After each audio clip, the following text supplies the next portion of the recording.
Hey, friends.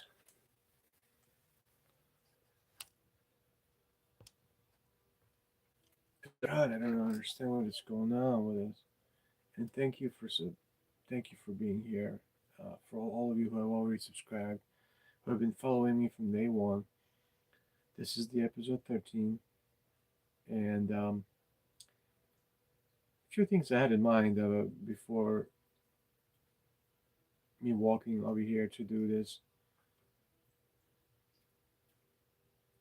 How much um, does addiction affect, or is it possible to cure addiction or anxiety or panic attack with love? Pure care, pure love. Because honestly, guys, at the end of the day, that's all we really have is love and care. When we were first born, we need love and care. We need those, like our fathers and our mother, to be close to us. When you're born, you do all those, the doctors do all those things. They cut the umbilical cord, they take you in the back, they usually mother spends the most time with a newborn child when they're first born. And you spend a lot of your time with your mother when you're first born, and it's very important to your mother and to you, for you, both of you to be together.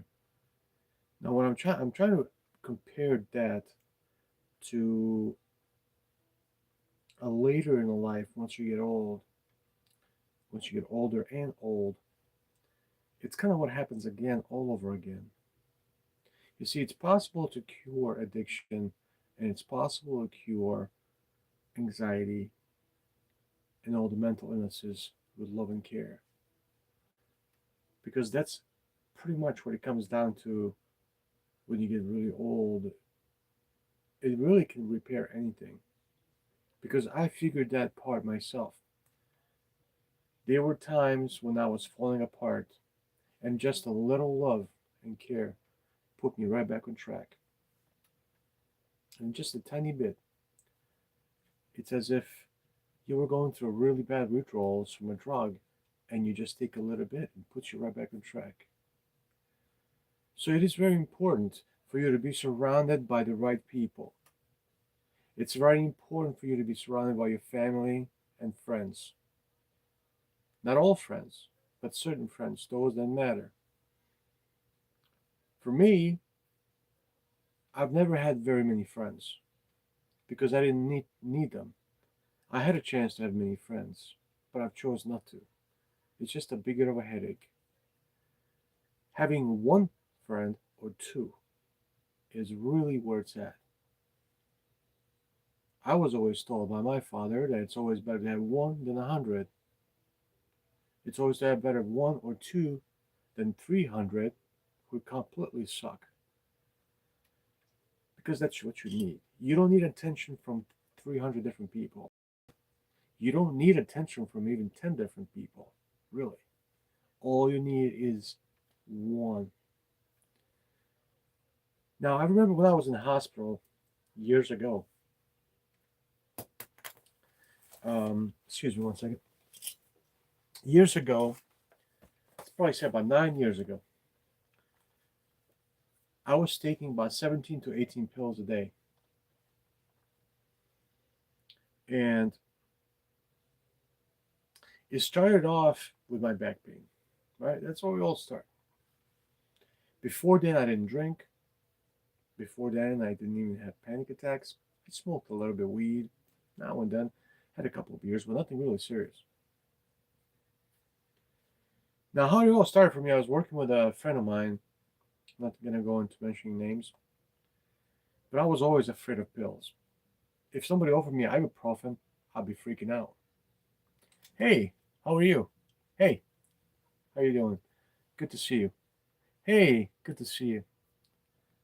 I'm so happy that you guys are here. Thank you so much. Much love, man. Subscribe. We love you. Um, I showed up for my shift. I was working in a restaurant, and a friend of mine with whom I played in the band for some years, I followed this kid. Uh, he would work with me. He was a smaller guy, but very energetic, always hopping around. I mean, I couldn't figure out what is up with this dude. Is he always just really happy, or is just this just some kind of coincidence? What is happening? Why is he always upbeat, never tired, always upbeat, always happy, always, Because I'm kind of thinking like, this is really not possible in real life, Because I've known him for years, and for years he's always been like that. There were maybe a few occasions where he was angry, kind of out of energy, but there was like really out of energy, really angry those few times. And I'm like, wait a minute, it's either he's in an amazing mood for the most part, or he's in a super shitty mood very few times. I just couldn't figure it out. So one day, I show up to work with him. He says, "Hey man," he says to me, this guy, my friend, I've known him for years. He goes, "Hey, what do you think? You gonna do something about your back pain, man? Because I see you kind of always holding your side and you're having a hard time walking. Restaurants never have those soft things that you step on. It's always usually just cement to step on. And after time, it kind of wears your knees and your hips and your lower back."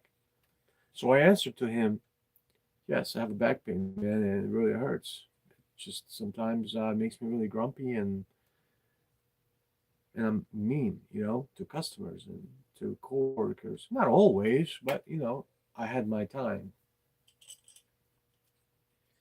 So I asked him, I said, "How in the hell are you so always upbeat and always happy?" I never seen him fight with his wife. I never seen him fight with his mother. I'm like, man, I wish I could do this. I mean, in a way, being like that, having that power to always be in an amazing mood, it really is some kind of a natural power. You really want to be like that.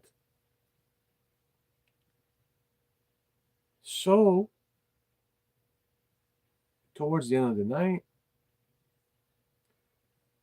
he says to me, "Hey, I have something in my pocket.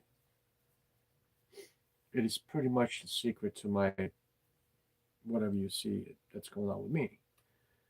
I say, "It's a secret?" He goes like, "Yeah." He goes, "Here it is." He pulls it out of our pocket. It was a little blue pill. It wasn't little, but bigger than most pills. They call it a robin egg at a time. And I had no idea about pills. I had no idea what they did. He goes like, "Here, I'll just give you a piece, like a half of it, and take it for your back pain." I should have never taken that. Ever. That was the biggest mistake I've ever made in my life.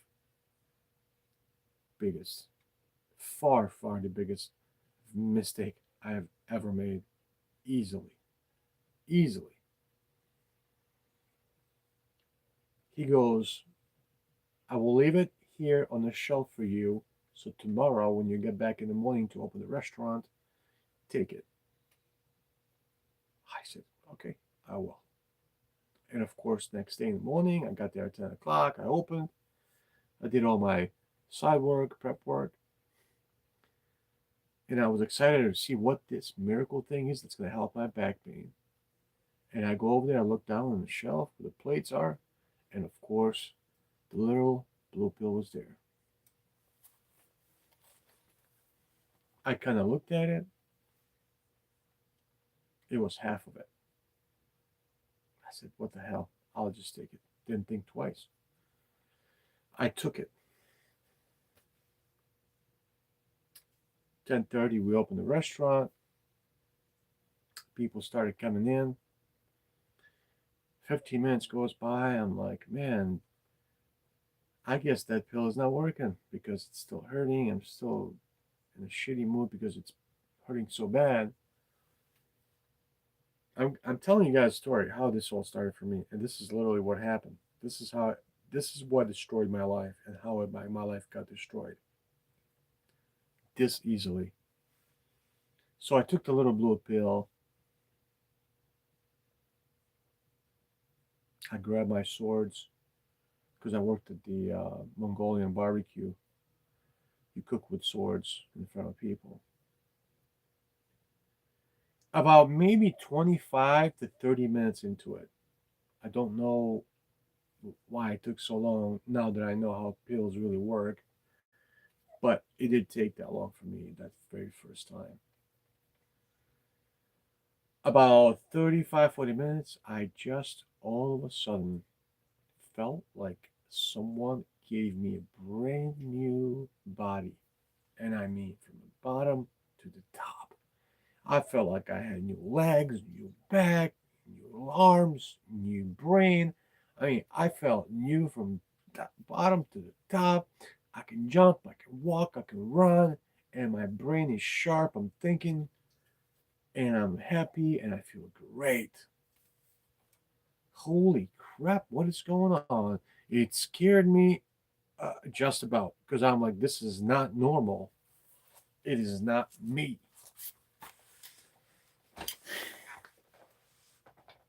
I go to the bathroom because I was freaking out, kind of.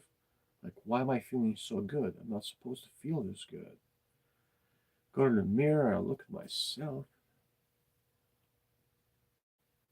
I look,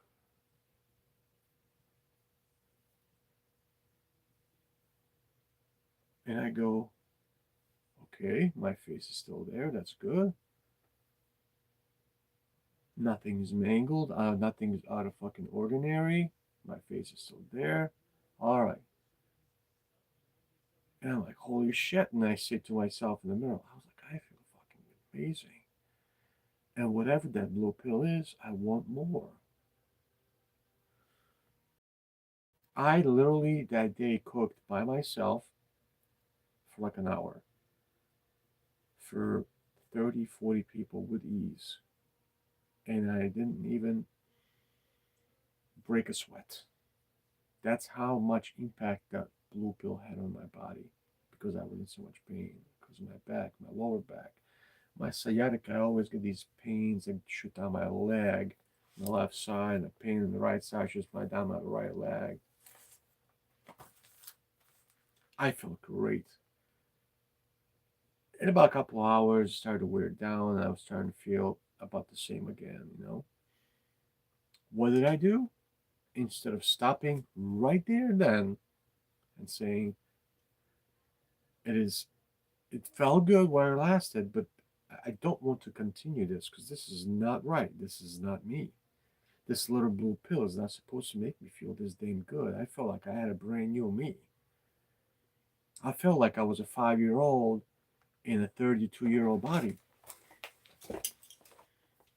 Or no, 32-year-old in a 5-year-old body. I felt amazing. So I picked up the phone. I called my buddy. I said, God damn, dude, like, what was that? Because I've never felt that good in my life.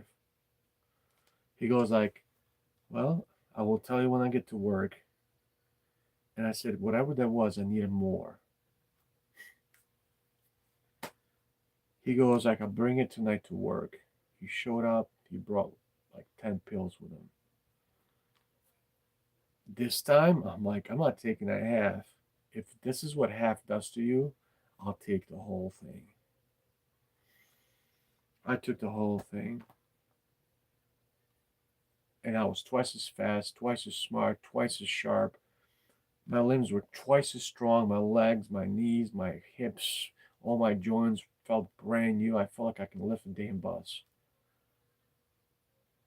As far as my. And the craziest part about this was that nothing mattered to me. I didn't give a shit whether my marriage was falling apart or not. I didn't give a shit whether somebody cared about me or didn't care about me. It was all about that pill. That's all I wanted to do is take that damn pill. Although I was married at the time, it didn't fucking matter to me. None of it. All I wanted to do is show up to work, and take that pill and work because I didn't want to be in pain anymore. For the very first time in my life, I felt what it's like not to be in pain.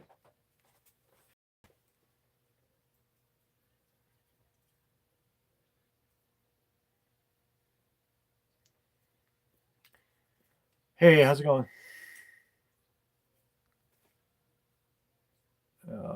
I don't even know who this is, to be honest with you. Anyways, so that's really how it started for me.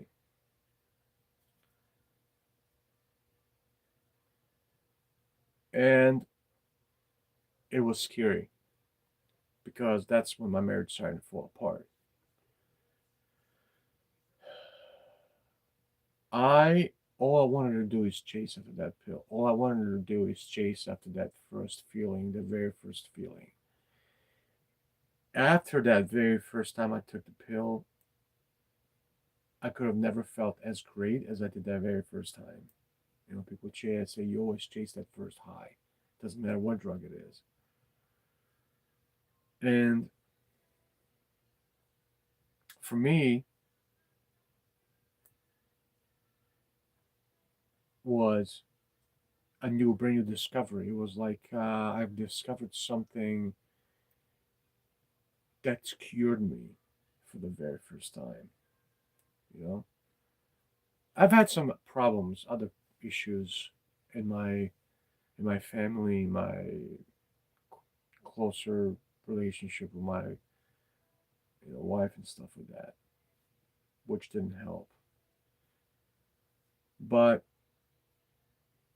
regardless of what's going on that side, I just wanted to get high, and that's all that mattered.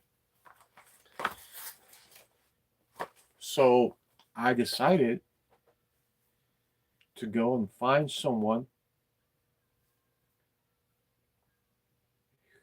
a doctor, who's going to go and take a look at me, and hopefully that I'm going to get more pills from some other doctor because I couldn't always make phone calls for this guy to supply me my drugs that I needed. And my life was always slipping away slowly. I had no idea that that's what was happening because I felt so good. I didn't realize how I didn't realize that I was sinking.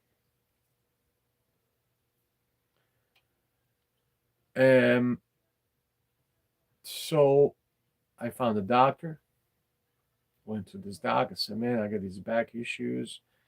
You got something?" I guess I found a crooked doctor. It went from half a pill a day to a whole pill a day to two a day, three a day. I mean, it took some time. Went from 3 pills to 4 pills a day to 5 pills a day. And eventually, I started taking between 15 to 18 pills a day. And that was about over 10 years ago now. When my mother came to visit with my father, that my father was a truck driver, and I remember I knew that I was in trouble. I'm like, this is not good. This is just gonna end up killing me or something because it was too much. First of all, I couldn't afford it, you know. And I spoke to my mother. I'm like, man, I'm really here in trouble. I'm taking this much. I confessed to my mother. I told her, hey, my life is slipping away. It's not good. I've become an addict. I freaking broke down and started crying in front of my mother, and she gave me some advices which I didn't take. And then I found a cheaper version of, instead of me going to doctors, no doctors wanted to take me anymore because they knew I was just jonesing for more pills. So whatever doctor I went to, they're all like, "Yeah, you don't have a back pain, you don't need this, you don't need this," but which I really did. I was in a lot of pain. I mean, I have a fibromyalgia. I still have back pains. I still have my knees are bad and all that kind of stuff, right? So I'm like, man, okay, oh, none of these doctors want to take me. They don't want to give me what I need.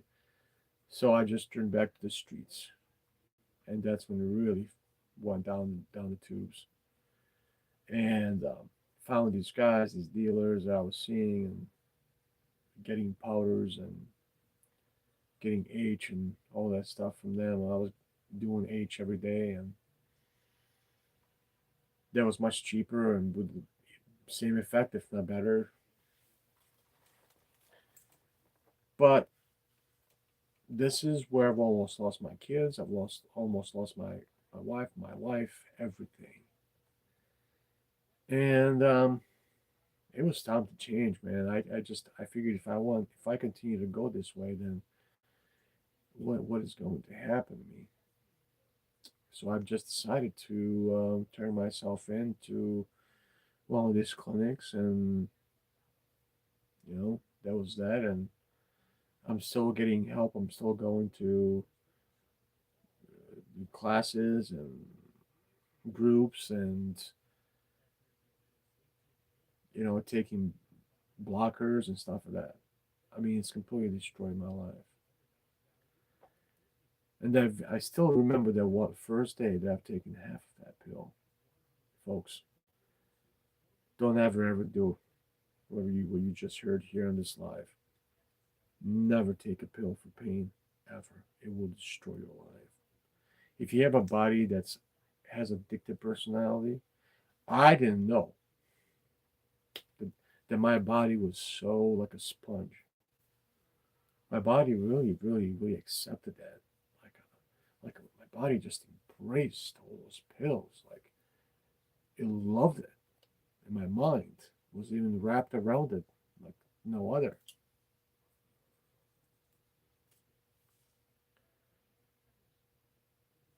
And I could have done so many, I could have done so much more with my life in that span of time. All the time that I've spent on the streets, waiting for this person, waiting for the other person to bring me something. There was times when I would stand on the corner of the street at 5 a.m. and just wait and wait and wait and wait for hours. True story. And then this guy would call me, someone from Detroit, and say, "Hey man, I'm on my way. I'll be there in like an hour. I'm almost there." And I would wait because I needed to get high. And I just like, man, what the fuck is up with this guy? And I will call him back on the phone. I said, "Where are you, dude?" And he's like, "Yeah, I'm almost there. Another hour." I'm like, "Well, you just said hour ago." So it's just things like that, man. It was super frustrating. I spent so many hours and so many days away from my kids, and I wish that I could go back and fix all of that, and bring. I mean, the lucky part out of all that is that I never really was any kind of businessman. I never really spent too much time away from my kids. I always was around my kids. Now, even there were times when I was high, but I've always tried to keep everything away from my family. It was always outside of the garage or places like that, park. And but the good thing is I was never those guy. I wasn't a businessman, so I had to always go on the trips for 7 to 10 days, like other people do. A trucker, although I was a trucker and I did spend some time trucking away from my family, which felt terrible. And I couldn't continue trucking because of my back pains and my knee pains, so I just quit doing that. I mean, I'm 6'4" and 280, 70, 275, 280 pounds, you know, and I can't keep my knees folded for very long. My left knee is killing me. I've been sitting here for what, 20 minutes, 29 minutes, and my knee is just killing me. Like, I don't know if any of you guys have any of these problems, but I have a hard time sleeping and or running or walking or even sitting in my truck for very long if I'm going driving over to the store or something like that. So I've even gotten in a fight with a doctor one time because he didn't want to give me pills on the phone. And even doctor folded and said, all right, just one last time. I mean, just crazy stuff I did. embarrassing things. You put yourself in embarrassing positions when you're that hooked on something. I wish that I was hooked on something else, like I am right now, like on writing or writing poems or writing a book or anything, music or swimming or drawing or anything that can help me improve my life. And the thing is, like, when you are in this kind of business of getting high, then all the people that are around you are doing are with you for the same reason. Like, those people, they are good people, but they're not with you because they like you. They're with you because they think they're gonna score some dope or something like that, right? So it's a community, like a small community of people that all like to do the same thing: drink, get high, smoke weed, whatever, right? But that is all because you are all doing the same things, and this is why all of you think you like each other. You think you respect each other. But as soon as the alcohol is gone, as soon as the dope is gone, nobody gives a shit about anybody. Everybody just goes their own ways. And that's what I'm talking about earlier, the love from the close people that are close to you. Okay, nobody can love you like your mother can. No one can love you like your father, like your well, I won't say like your brother because my brother does not love me. My brother is a if you hear me, brother, I love you, but you're a piece of shit. Um, so I do believe that recovery is very, very much possible. Recovery is very much possible. I know people that have recovered from many, many years of taking, blockers and really anything. But then I also know those people who have tried over and over and over again, who have failed over and over again. Hey, nice to see you too. Very, very much, man. Thank you for stopping by and subscribe. Don't forget to subscribe, guys. Just remember, I love you all, man. You're always welcome here. If you have any kind of issues with your addiction or anybody hating on you or you feel like you don't belong, you're always welcome here, man, on this channel. And I purely do this out of love and compassion, and I care about people too much. So that's why I'm here. Obviously, I'm not making money, so I'm just here at 3 in the morning to do what? I'm just talking here and trying to tell you guys to stay away from drugs and alcohol because I care too much. I don't want to see your guys' lives destroyed, and don't want you to destroy somebody else's life neither if you're on the way to destroy your own. And I hope you're not. I hope to God, don't stay away from that shit. If you're younger or older, don't ever pick up that bottle. It will destroy your life. Don't never take that pill. If you break an arm or do a surgery, stay away. There's always a plan B, an over-the-counter medication like ibuprofen, Tylenol, the meds that are not addictive. But now, you would need a very, very good support system if you want to recover from, let's say, anxiety or panic attacks. People will say that panic attacks, anxiety, and panic attacks and anxiety are actually very much curable. My story with panic attacks are that's why I'm talking about love, because there was a period of time when I did feel loved, and when my father was around, and I did pretty good.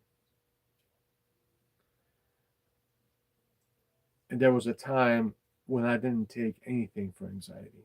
I went 6 years without taking any kind of medication for anxiety and panic attacks. Um, because you can't get rid of it. Doctors always say it's not curable. It is not. You can't do it on your own. Yeah, they're probably right about that one. Is it curable? But that is really debatable to me. Panic attacks are very much curable, but you have to learn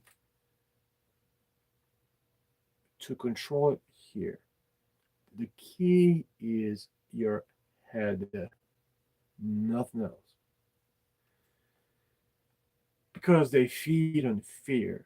They feed on fear, and the more you fear, the more they're gonna kick in and they're gonna eat you up from inside. They're gonna take your heart and squeeze it real hard to the point where you can't breathe. You're gonna almost suffocate. And at that point, you still need to stay strong. Don't give it any power.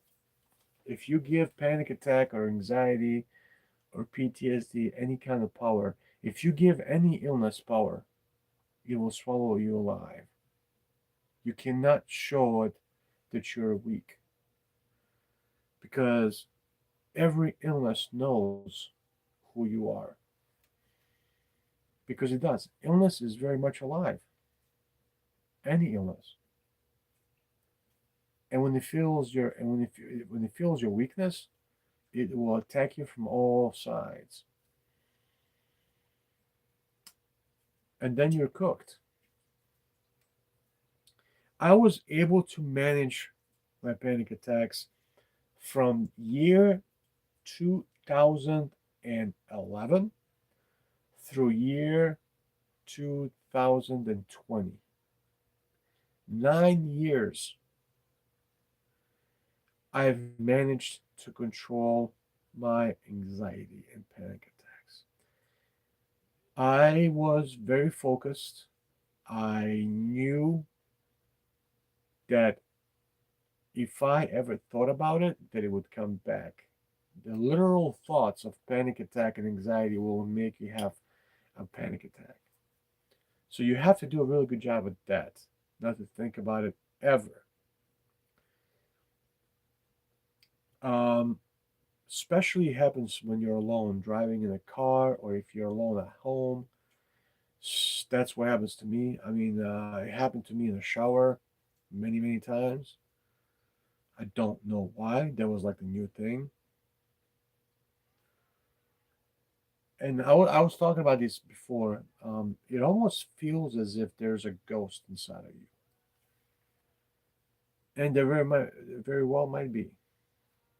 I don't know. There's also that question: is a panic attack someone else trying to take over your body? I was told by this man when I went to visit Europe. Now, you guys want to listen to this? I went to visit Europe when my dad passed away. Well, 2021. I had this painting job that I did, um, and like I said, from the period of 2011 all the way through 2020, I didn't have any panic attacks. I've learned how to control it really well, and I kept at it. Now and there, I would get it a little bit, like my hands would sweat, maybe my heart would race for a second, it will go away, right? But I've learned how to stop it because it's usually like a freight train. You can feel it coming on, and it just goes, and it just takes over. But I knew how to stop it all the way here before it get here. But anyways, my dad, I was at work one day. This was 2020, late 2000, well, 2021, late summer. And my brother called me when I was on my break and said, I have real bad news. Father has passed. And I was sitting in my truck with a sandwich in my hands, and he didn't really connect. I didn't really realize what just happened. I said to him, I said, what? What happened? He goes, dad's passed away. And I just kicked and I freaked out. I went into this shock. I didn't know what to say. I just said, okay, and I hung up on it because I just didn't have, I couldn't, I couldn't even hold my phone in my hands. I instantly went numb. My whole body went numb. My heart didn't start racing yet, but it was getting there. Hey Sherry, how are you doing? Hey, subscribe if you love this channel. I'm in the middle of the story, so if you want to listen. Thank you for stopping by. Thank you so much. Much love, guys. Love you. So, like I said, I'm gonna go back a little bit. I haven't had a panic attack with anxiety for almost a decade. When my dad passed away, I found out. I freaked the hell out. I was at work. I was in my truck. Luckily, my house was about, well, I say maybe 10 minutes drive. I put it in reverse. I backed out of my truck really frantically and in panic. My hands were already starting to sweat and go numb. My head tingles were starting to climb up my legs, all up my waist, and then up my chest. And I drove my truck so fast to get home because I didn't have any medications on me. I thought I was literally going to end up in an emergency. It was that bad. It came back instantly when I heard my dad pass away. My panic attack came back like it was there this whole time, all those years. I thought I was done with that. I thought I was like, my God, I'm probably cured, and I was. But I think it's just a natural process of humans when someone dear to you is gone and your body just reacts. It's some people don't react that way. I did. It's just me. I don't know how other people would react if somebody passing this close to them. But I got home. My heart must have been going like 140, 150, 160, maybe even more. I didn't know where I was. I remember getting on all my four. I barely even walked into my kitchen. There's like the stairway going to my kitchen. I was barely got in my truck. I fell in front of my door. I reached up for a lock and I opened it. And then my kids came by and my wife. I said, "What's going on?" I said, "My dad passed. I don't know what's going on with me. I don't know how I got home. I'm freaking out." I was walking on all four. I got into the kitchen. I sat on the bed. It was a terrible day, man. Just a terrible day. Yikes. I don't want, ever want that repeat ever again. I don't wish that upon anybody. I don't wish that upon my worst enemy. Panic attacks are like, especially bad ones, are a feeling of non-existence. Like they make you feel like you're not gonna exist anymore. Like you're done. It's pretty scary stuff. And that was it. From that day on, I could not stop taking medications. And I've been taking them ever since now. Now,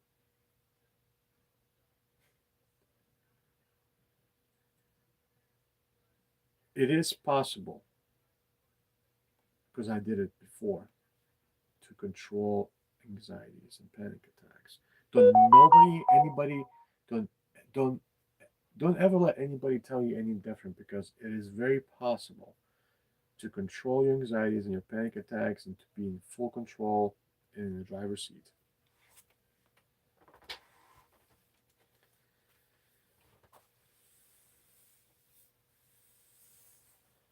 But it does feel like someone, or something has hijacked your body.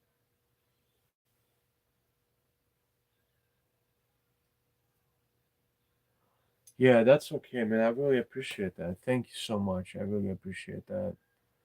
I go through this all the time. I have panic attacks about once a day or twice a day. Thank you so much. I appreciate that. And I appreciate you being here so much. It really means a lot to me. Thank you. To all of you.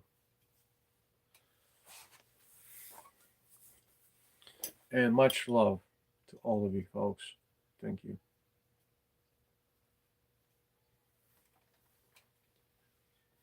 So, I've also figured out another thing though. The more you take of a medication, the worse it gets. It's helpful from the beginning to take benzodiazepines,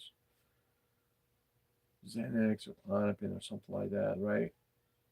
Because if you panic for severe, if you, I've been to some doctors who would say, well, we'll give you this medication like Zoloft, like those are the long-term medications and don't do much. Much love. And because they really don't. Those are the medications you got to keep taking and keep taking, keep taking. There's no guarantee they're gonna work. Okay, like people would like me, with who have severe panic attacks. You need something that's gonna work there and then. You can't wait for Zoloft to kick in 4 damn weeks because that's what it takes. Is 4 weeks to 5 weeks for these meds, and you didn't know they make you really drowsy.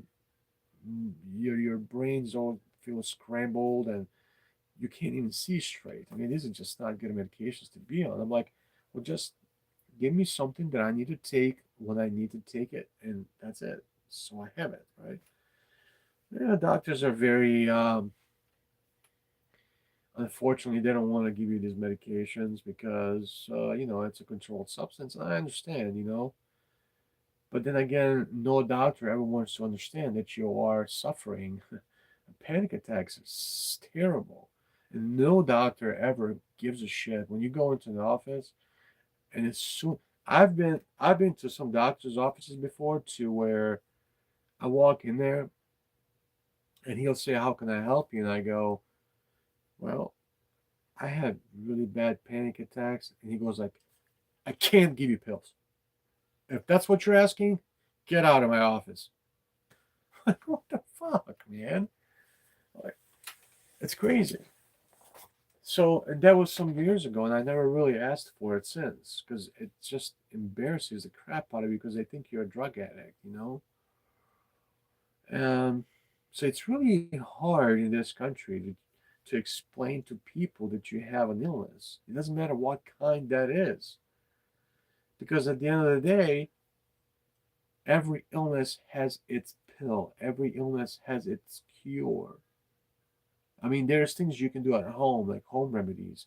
I mean, I found tea that's actually been helping me a lot. I've been drinking this tea for some years now, and it does help. Well, first of all, it helps your digestive system uh, really well. And that is, if you have digestive issues, I recommend that you make a tea out of parsley, celery, and some mint. Boil it for about 10-15 minutes on high, shut it off, cover it up, and let it sit for about maybe half hour. Let all those juices kind of settle in. And then you drink that. You can put some honey. I usually put honey. I usually drink my tea when I go on live, but tonight I forgot to warm it up. It's on my stove. So that tea really helps. Since I started drinking it 3-4 years ago, I have a lot less panic attacks than I used to. And it helps with your digestive system if you have issues with your stool, like if you can't pass stool or something like that.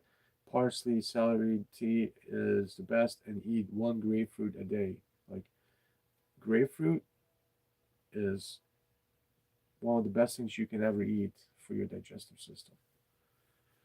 Fresh grapefruit every day. You take a spoon, you cut it in half, and just eat it kind of like that. And so that's what I've been also doing. Some people drink olive oil. Like I have an uncle. He's a piece of shit uncle, but he drinks fucking olive oil every day. You know, like a little spoon of olive oil. I've talked to him some years ago, and I'm like, hey, you still drink that olive oil? And he goes like, oh yeah. He goes every day. He puts a little lemon, a little of olive oil in a small spoon, and he drinks it like that. And I guess what he does is, it's a super powerful cure for like for flu, for um, any kind of like digestive problems.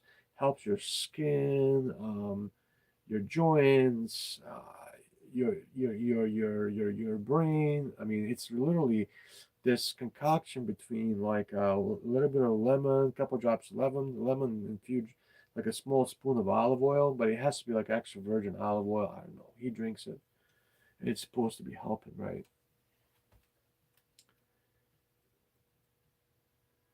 I remember when I was young, I had this really high fever. Um, I must have been fourth or fifth grade.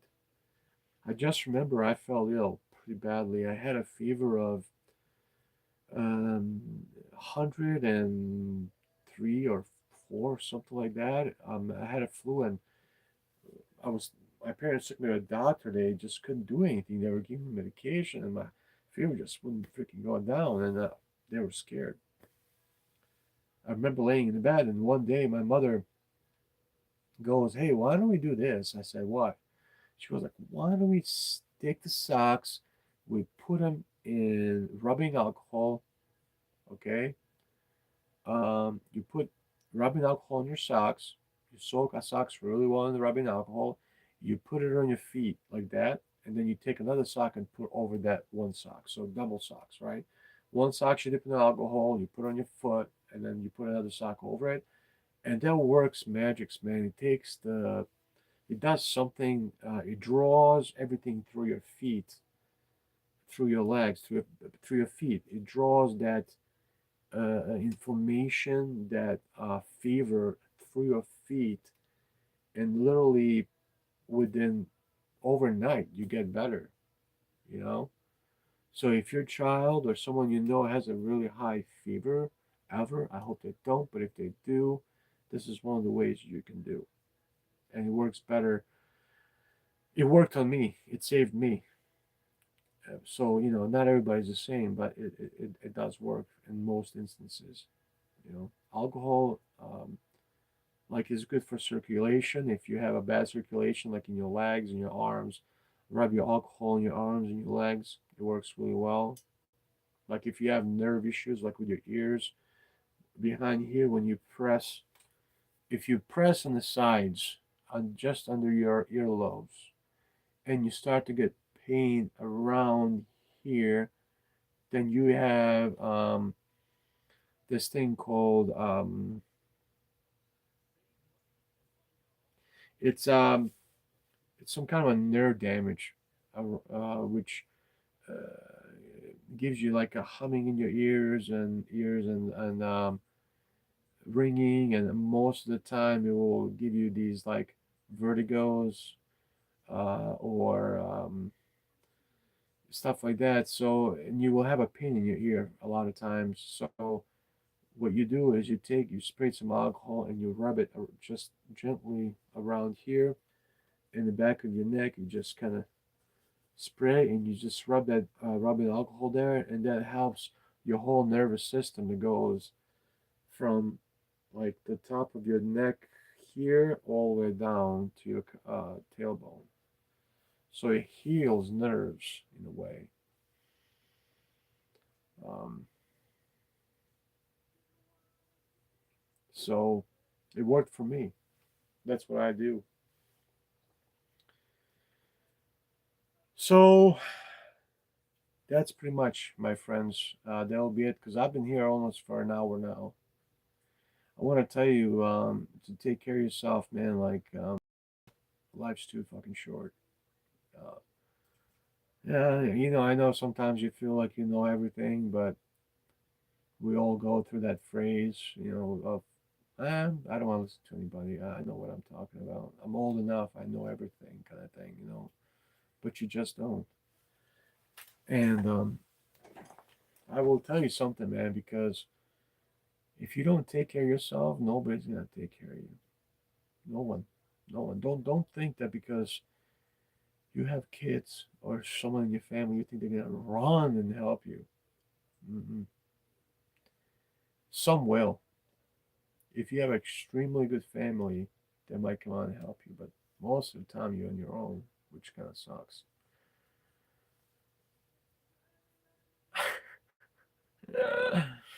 Yeah, thanks, man. I came out of many closets, not just one.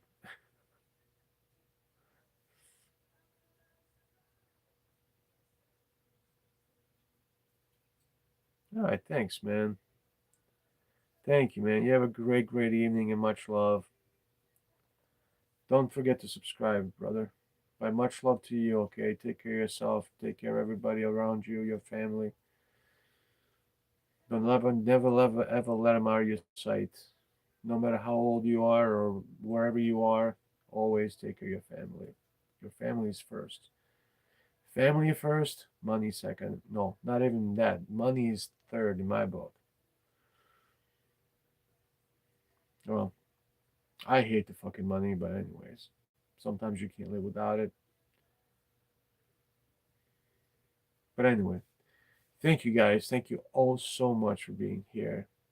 If you haven't subscribed, please subscribe. Let's build that community. And I welcome all, like I said, I welcome all of you who are rejected and misunderstood, and all of you who have similar issues to mine. If you've heard some of my issues, I'm not here to talk politics. I'm just here to talk life. That's all it is. Thank you again. We'll see you for another episode, which will be episode 14. And that will probably be tomorrow, a little bit earlier. This is kind of late. I usually don't come out at 3 a.m. Usually go on just after midnight. So thank you all truly for being here. Thank you for your support. Thank you for all your likes. Thank you for all your subs. If you haven't subscribed, and we'll see you. I will try to be here more. And much love and ciao.